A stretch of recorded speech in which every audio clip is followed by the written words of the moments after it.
Assalamualaikum warahmatullahi wabarakatuh. Kita jumpa lagi dengan saya pada pelajaran matematika. Apa kabar kalian semuanya? Mudah-mudahan kalian semuanya dalam keadaan sehat ya, dan tetap semangat untuk belajar matematika. Oke, sebelum kita mulai pembelajaran, mari sama-sama kita ucapkan Bismillahirrahmanirrahim. Oke, pada pertemuan kali ini kita akan membahas materi tentang kaidah pencacahan, permutasi, dan kombinasi. Yang ini merupakan materi dari KD 3.25 untuk pengetahuannya dan KD 4.25 untuk keterampilannya, di mana KD ini membahas materi tentang kaidah pencacahan, permutasi, dan kombinasi. Adapun tujuan pembelajaran dari KD ini diharapkan siswa dapat menganalisis serta menyelesaikan masalah-masalah kontekstual ya yang berkaitan dengan kaidah pencacahan, permutasi, dan kombinasi. Oleh karena itu, untuk mencapai target KD tersebut, di sini ada 3 materi yang akan kita pelajari, yaitu kaidah pencacahan, permutasi, dan kombinasi. Materi ini akan kita pelajari selama 2 kali pertemuan, yaitu pertemuan pertama membahas kaidah pencacahan, dan pertemuan kedua kita akan membahas permutasi dan kombinasi. Oke, kita akan mempelajari materi pertama yaitu kaidah pencacahan. Pada kesempatan ini, saya ingin kalian mendengarkan video pembelajaran dari guru sekolah lain ya. Silakan disimak. Yaitu kaidah pencacahan. Kita masuk ke materi yang pertama. Ini anak-anak, materinya adalah kaidah perkalian atau pengisian tempat yang tersedia.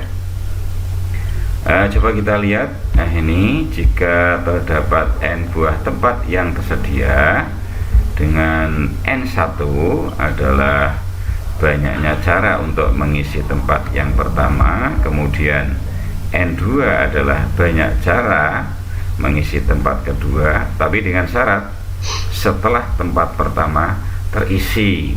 Jadi n2 itu akan muncul jika n1-nya telah terisi. Kemudian n3 ini sama, yaitu banyak cara mengisi tempat ketiga, tapi syaratnya apa? Tempat keduanya harus terisi. Kemudian nk adalah banyak cara mengisi tempat ke k setelah tempat-tempat sebelumnya terisi.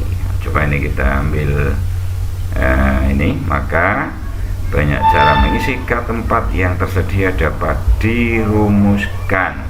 Ini karena kaidah perkalian berarti tinggal dikalikan, yaitu n1 dikali n2 dikali n3 dikali sampai berapa? nk. Ini nk terakhir k.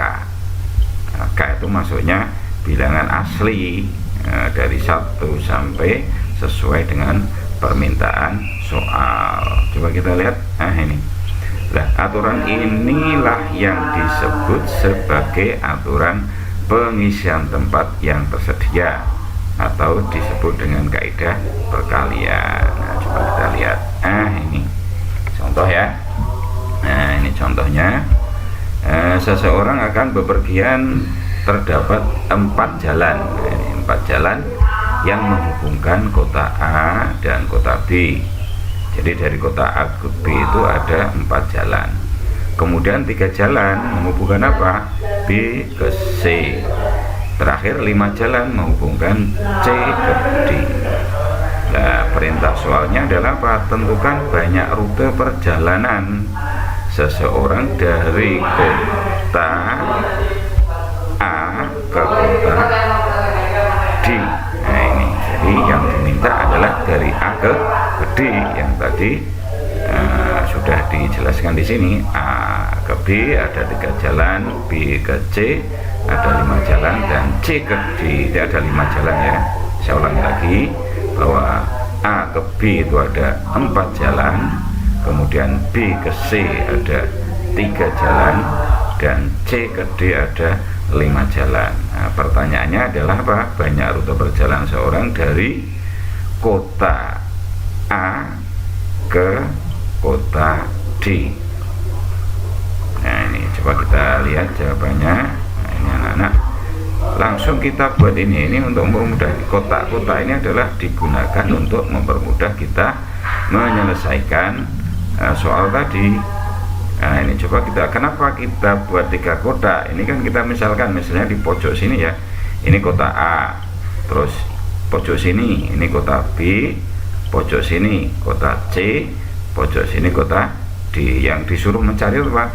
Dari A sampai sini, sampai D. Ini jika diberi huruf ini berarti sini A, ini B, ini C, ini adalah D. Nah, kita masukkan dari A ke B. Ini A ke B ada berapa ini kita lihat. Nah ini ada 4 jalan kan, 4 jalan tinggal dimasukkan. Terus yang dari B ke C ada berapa? Nah ini ada 3 jalan. Terus dari C ke D ada berapa? 5 jalan. Ini mudah anak, tinggal kita masukkan aja. 4 masuk sini, 3 masuk sini, 5 masuk sini. Nah, sesuai dengan rumus tadi kan syaratnya ini N1, ini N2, ini N3. Nah, N2 ini akan terisi jika apa? Jika N1 nya terisi.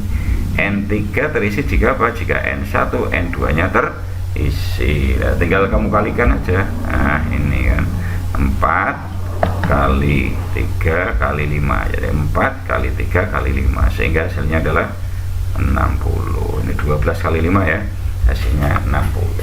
Nah ini baru proses perhitungan anak-anak. Jadi nanti kalau jawab soal-soal berupa soal cerita seperti ini harusnya harusnya ada ini. Jadi banyak rute perjalanan seorang tersebut adalah 60 rute. Sesuai permintaan soal, tentukan banyak rute, maka jawaban kamu juga banyak rute.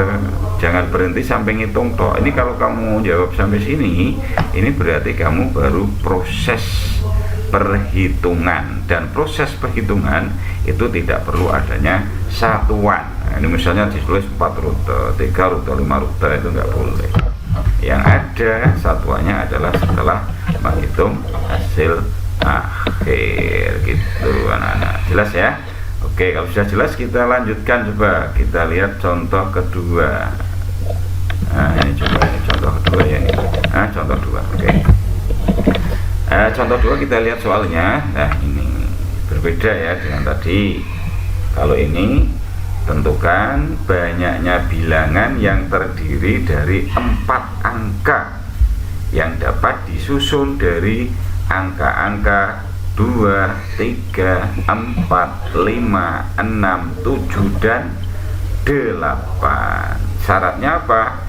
Jika bilangan itu harus bernilai genap. Nah, itu. Jadi nanti mungkin ada soal bernilai ganjil. Ya. Yang perlu kamu ingat sebelum menjawab soal nomor 2 ini adalah harus ingat syarat bilangan genap itu apa kan gitu. Nah, syaratnya adalah kita lihat dari bilangan satuan. Jadi genap atau ganjil itu dilihat dari bilangan satuan.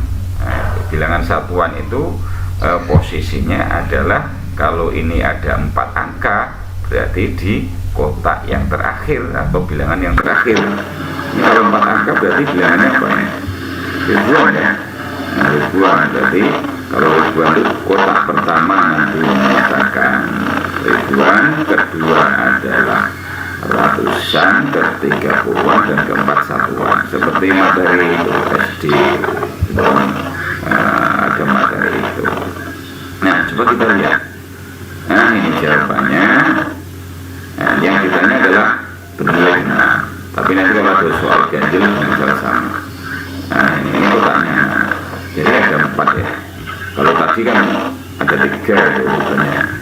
Sekarang karena ini ada 4 angka ya ini langsung saja kita buat kotaknya 1, 2, 3, 4. Nah tadi sudah Pak disampaikan bahwa yang menentukan bilangan itu genap atau ganjil adalah di angka terakhir. Maka untuk mengisi angka terakhir kita hitung bilangan genapnya. Ini ada 7 mulainya, genapnya kita hitung, yaitu bilangan 2, 4, 6, dan 8. Hitung berapa? 1, 2, 3, 4, 4. Sehingga ada 4. 4 ini nanti dimasukkan di kotak terakhir sebagai bilangan satuan. Kalau misalnya bilangan genapnya ada 5, ya sini angka 5. Coba kita lihat. Ya, ini 4. 4 ini tidak serta-merta mengambil ini. 4 digeser bukan. 4 ini asalnya dari bilangan 2, bilangan 4, bilangan 6, dan bilangan 8. Jumlahnya ada 4. Jadi nanti dalam proses munculnya bilangan ini, 4 bilangan tidak mungkin muncul bersama. Munculnya satu, mungkin yang satuannya itu adalah angka 2, angka 4, angka 6, atau angka 8. Jadi bukan bareng, tidak bareng ya. 2, 4, 6, 8 tidak bareng muncul. Nanti seberapa bilangnya kalau bareng. Nah, anak-anak, sesuai dengan definisi pengisian tempat tadi, kan ini sebagai N1 posisinya, karena bilangan genap ganjil. Tapi kalau yang ditanya tidak genap tidak ganjil, tetap ngisinya dari depan. Nah, ini dari belakang karena ditanya genap ganjil. Atau misalnya soalnya bilangan prima. Nah, bilangan prima itu juga nanti kita hitung. Bilangan prima yang menyebabkan prima itu bilangan berapa saja, kan gitu. Nah, itu maka nanti ngisinya dari kotak yang terakhir gitu. Coba ini 4 ya.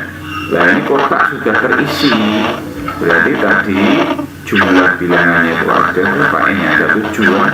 1, 2, 3, 4, 5, 6, 7. Sudah terkurangi 1, maka tinggal 6. Nah, 6 ini asalnya dari apa? Dari jumlah bilangan ini dikurangi 1 bilangan yang menempati posisi sebagai satuan. Nah, tidak mengambil dari sini. 6 itu asalnya dari 7 dikurangi 1 bilangan di kotak terakhir. Sekarang sudah ada 2 kotak yang terisi. Berarti nanti kita ambil di sini berapa hasilnya? 5. Dari mana 5? 5 dari apa? 7 dikurangi kotak terakhir dan kotak pertama. Atau 7 kurangi 2 kan ketemu 5. Sekarang kotak ketiga berapa? 4.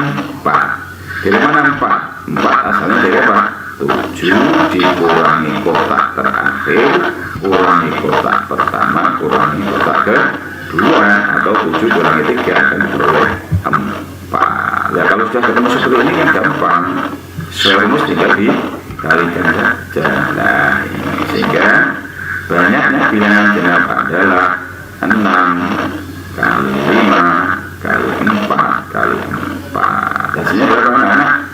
480 bilangan. Ini langsung, ini karena langsung jawabannya berarti ada satuan. Itu anak-anak ya. Bagaimana, ada pertanyaan ya? Kalau ada pertanyaan nanti anak-anak bisa mengisi di kolom pertanyaan di channel YouTube Pak Sanaji ya. Jangan lupa subscribe-nya ya, biar nanti anak-anak bisa mengikuti video pembelajaran Pak Sanaji untuk materi-materi selanjutnya. Oke, kita lanjutkan. Nah, ini kita masuk ke materi yang kedua, yaitu faktorial. Kita hanya bahas 2 materi itu pada pertemuan kali ini ya. Jadi pengisian tempat dan faktorial. Nah, ini pengertiannya apa? Faktorial itu adalah hasil kali bilangan bulat positif. Bilangan bulat positif atau bilangan asli. Karena kalau kita ambil bilangan cacat hasilnya 0 semua. Karena bilangan asli itu kan dimulai dari 1, kalau cacat dari 0. Maka syarat agar nilai faktorial itu ada hasilnya berupa bilangan asli berturut-turut dari n sampai 1 yang disebut dengan n faktorial. Lambangnya ini tanda seru ya, tanda seru, tanda perintah. Ini bacanya adalah n faktorial. Coba kita lihat rumusnya. Nah, rumusnya sehingga n faktorial sama dengan n dikalikan n min 1 dikalikan n min terus sampai 3 kali 2 kali 1. Nah, ini bilangan asli, cirinya adalah jadi 1. Penulisannya tidak harus seperti ini ya, karena perkalian itu bersifat apa? Sifat komutatif, bisa dibalik, yaitu 1, 2, 3, titik-titik apa n-3, n-2, n-1 kali n. Jadi boleh dibolak-balik karena untuk perkalian bilangan berlaku sifat komutatif. Terus yang perlu diingat anak-anak bahwa 0 faktorial itu 1 sama. Jika menemukan 1 faktorial sudah 1, sehingga nilai 0 faktorial sama dengan nilai 1 faktorial, hasilnya adalah 1. Ini materi faktorial. Oke, coba kita lihat contohnya.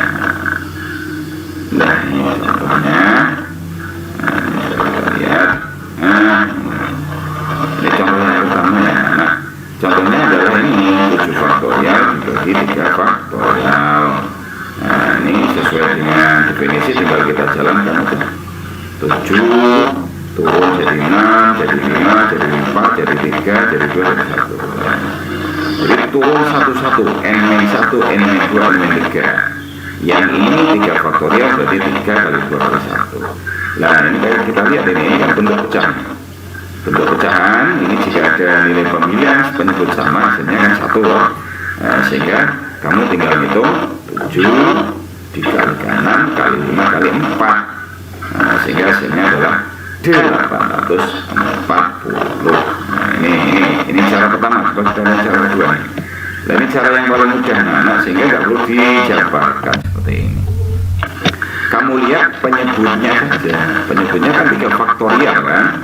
Nah, sehingga ini dijalankan aja 7 kali 6 kali 5 kali 4 kali 3 faktorial. Kalau di bawahnya 4 faktorial, berarti berhenti di sini 4 faktorial. Nah, tujuannya apa? Biar nanti nilai pemilihan penyebut sama. Pecahan itu kalau pemilihan penyebut sama kan hasilnya 1 kan. Nah, sehingga sama menjadi 7 kali 6 kali 5 kali 4 ketemunya sama. Ini nanti kamu boleh pilih salah satu, mau pilih yang atas boleh, yang bawah boleh ya. Kalau misalnya ingatnya yang atas, bawah nggak ingat, yo kita pilih yang atas. Kalau ingatnya yang bawah, ya. Kalau ingat semua, pilih salah satu yang menurut kamu paling mudah. Oke, terus kita lanjut ya, kita lanjut ke contoh kedua. Nah, ini kebalikannya anak. Kalau tadi itu bentuk faktorial diubah jadi bentuk perkalian, sekarang diwali. Bentuk perkalian diubah jadi bentuk faktorial. Coba kita lihat hasilnya. Nah, ini caranya bagaimana? Yang nilainya besar dijalankan sampai berhenti. Ya, nanti kan kelihatan. Oh, agar supaya ketemu 4 kali 3 ternyata kan 2 kali 1 harus ada. Ini 2 kali 1 sama. Ini kalau kita coret kan 4 kali 3 sama dengan yang soal tadi. Jadi caranya begini anak-anak, untuk mempermudah tip mengingat apabila mengubah bentuk perkalian ke bentuk faktorial, itu caranya kamu lihat saja bilangan yang besar itu sebagai pemilihan, kemudian dibagi bilangan yang kecil dikurangi 1 sebagai penyebut. Contoh ini 4 kan? 4 sebagai pemilihan, terus yang kecil 3 kurangi 1 2 sebagai penyebut. Nah, ini penulisannya tidak harus 4 kali 3, boleh juga ditulis 3 kali 4. Tapi yang perlu kamu ingat bahwa yang sebagai pemilihan adalah bilangan yang besar, yang sebagai penyebut yang kecil dikurangi 1. Itu. Coba kita lihat contoh berikutnya. Nah, ini contoh yang ketiga ini. Coba kita lihat contoh ketiga. Nah, ini agak kompleks. Nah, jadi soalnya ini kalau tadi kan berupa bilangan semua, sekarang ada variabel n. Caranya sama, yaitu kita jabarkan n faktorial dibagi n-2 faktorial sama dengan 12. Tentukan nilai n. Nah, sama konsepnya ya, penyelesaiannya sudah kita lihat. Nah, ini soal, terus kita uraikan. Nah, ini kita lihat penyebut. Jadi kalau ada bentuk faktorial, itu bentuk pecahan, ini untuk menyelesaikan kita lihat penyebutnya. Penyebutnya seperti apa? Nah, ini dua. Nah, sehingga n ini dijalankan sampai sini saja. Sehingga n dikalikan n-1 kali n-2. Kenapa berhenti? Karena penyebutnya ada n-2 faktorial. Ini jangan coba dihilangkan, sehingga hasilnya kan menjadi n dikalikan n-1 sama dengan 12. Nah, setelah itu kita sederhanakan. Nah, n kuadrat dari mana? N kali n. Min n dari mana? N kali min 1. Min 12 dari mana? Dari 12 dikurangi 12. Jangan sampai kelewat anak ini, kan kamu biasanya ambil gampangnya saja kan. Oh, ini kalau ada plus dibuat jadi min ya. Kalau sini min bisa jadi plus, itu adalah konsep yang salah.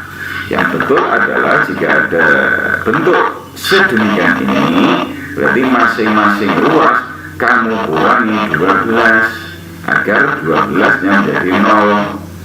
Nah, sehingga apa? 12 kurangi 12 ketemu 0 kan? Dan berarti n kuadrat min n kurangi 12. Dan sehingga tidak 12 juga jadi min bukan. Jadi masing-masing ruas yang dikurangi dengan 12. Anak-anak, ini bentuknya sekarang menjadi bentuk persamaan kuadrat. Bentuk persamaan kuadrat ini. Nah, cara menyelesaikannya kan ada 3 cara ya. Salah satu yang pertama yaitu dengan cara memfaktorkan, kemudian melengkapkan kuadrat sempurna, dan dengan rumus ADC. Nah, ini kita pilih yang paling mudah, yaitu dengan cara memfaktorkan. Cara memfaktorkan itu gimana? Tinggal kita lihat saja, ini ada bilangan min 12, ini ada min n, berarti min 1n. Jadi kamu harus mencari 2 bilangan. Jika dikalikan hasilnya min 12, jika ditambah hasilnya min 1, berapa bilangan itu? Nah, min 4 dan plus 3. Min 4 dikali plus 3 ketemu min 12. Min 4 tambah 3 ketemu min 1. Itu caranya ya. Nah, cara memfaktorkan seperti itu. Kalau kamu kesulitan memfaktorkan, ya pakai rumus ADC, itu biasanya yang paling mudah zaman SMP. Nah, ini anak-anak hasilnya bagaimana? 4 ini dari mana? N min 4 sama dengan 0 kan? Jadi n nya 4. Kalau n plus 3 sama dengan 0, berarti n nya min 3. Gini, cara gampangnya ya, min sudah jadi plus tidak jadi min. Itu kita nggak boleh ya. Tadi sudah saya jelaskan di atas. Atau itu berarti ada 2 nilai. Jadi ada 2 nilai, min 3 dan 4. Nah, ini belum merupakan hasil. Caranya bagaimana? Hasil-hasil yang sudah kita peroleh, kita substitusi di sini lagi. Memenuhi atau tidak? Kita coba masukkan yang n sama dengan 4. 4 kurangi 2 ketemu 2. Nah, berarti ketemu 2 faktorial. Nah, itu memenuhi. Karena sesuai dengan definisi, faktorial itu adalah bilangan asli atau bilangan bulat positif. Nah, sekarang kita lihat yang min 3.